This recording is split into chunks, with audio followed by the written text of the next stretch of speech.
Môre sê, ek is besig om my pad bietjie deur Jesus se saligsprekinge te werk. Dis in Matteus 5 wat die eerste keer voorkom en dis werklik die eerste keer wat Jesus begin preek hier op 33 of 30 jarige ouderdom min of meer, en waar hy teen die berg op sit, of die heuwel eintlik, en begin preek, en hy begin met hierdie saligsprekinge,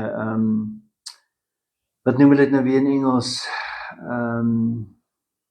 the Beatitudes, as jy dit ooit hoor in Engels, the Beatitudes, die saligsprekinge, en daar's eintlik 11 van hulle, en die tweede een, wat hy preek is, salig is die wat treur, want hulle sal vertroos word.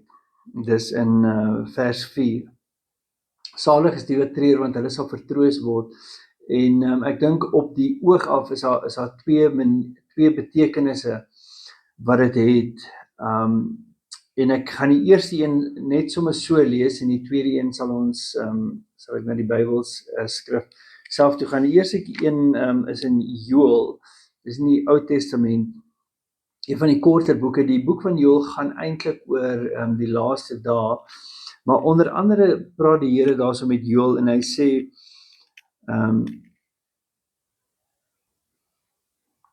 die Here sê vir Joël in dis hoofstuk 2 vers 12 en 13, sê, maar selfs nou nog, spreek die Here, bekeer julle tot my met julle hele hart, en met vas en geween en rouklag, skeer julle hart, en nie julle klere nie, en bekeer julle tot die Here God, want hy is genadig en barmhartig, lankmoedig en groot van goeie tierenheid, en een wat berou het oor die onheil.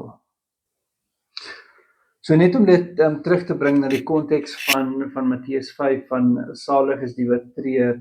Ek dink die een betekenis daarvan is dat as Christene, as gelowiges, moet ons treur oor ons toestand van sondigheid, en ons almal het dit, en ons almal is dit.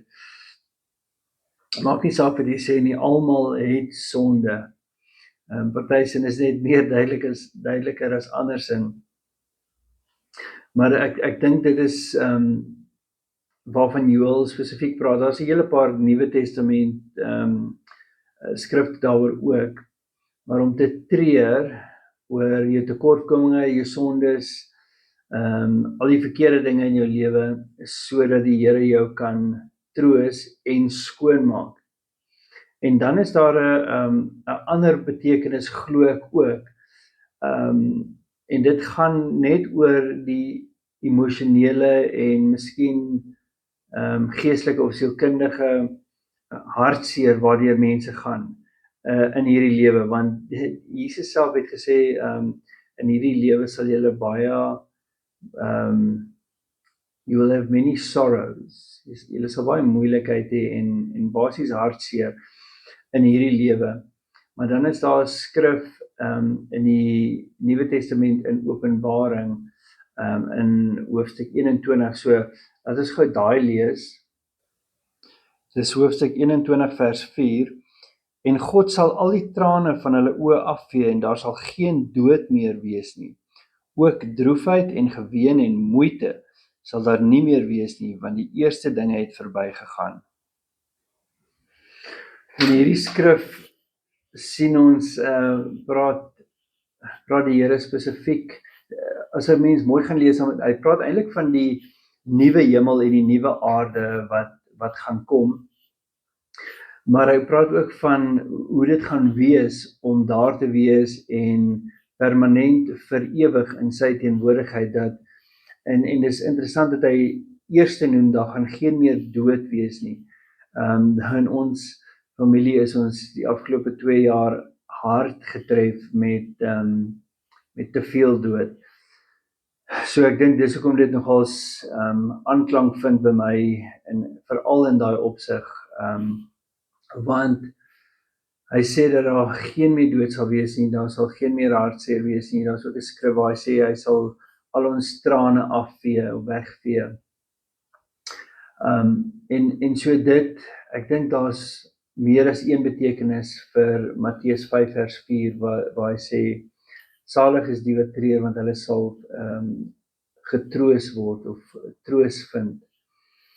En as jy deur 'n tyd gaan waar jy troos nodig het, ek weet hierdie lewe is nie altyd eenvoudig nie. Partykeer kry ons nie die troos by mense wat ons nodig het op die oomblik nie, partykeer doen ons. Maar die Here is altyd daar en iemand het ons een keer gesê, 'n seentjie wat baie hartseer was en gehuil het en toe sê sy ma vir hom iets soos, ja, onthou net die Here is altyd daar, toe sê hy, ja, maar ek soek Jesus met 'n vel. En bedoelende hy het 'n drukkie nodig gehad, en partykeer het ons 'n drukkie nodig, partykeer het ons Jesus met 'n vel nodig. En die egtheid daarvan sal kom, wanneer ons permanent in sy teenwoordigheid is vir ewig. In die tussentyd weet ons die lewe is nie altyd maklik nie, maar hou moed, want die Here se beloftes is waar, en as hy sê dat die wat treur getroos sal word, dan is dit waar. Julle moet 'n mooi dag hê, lief vir julle. Bye.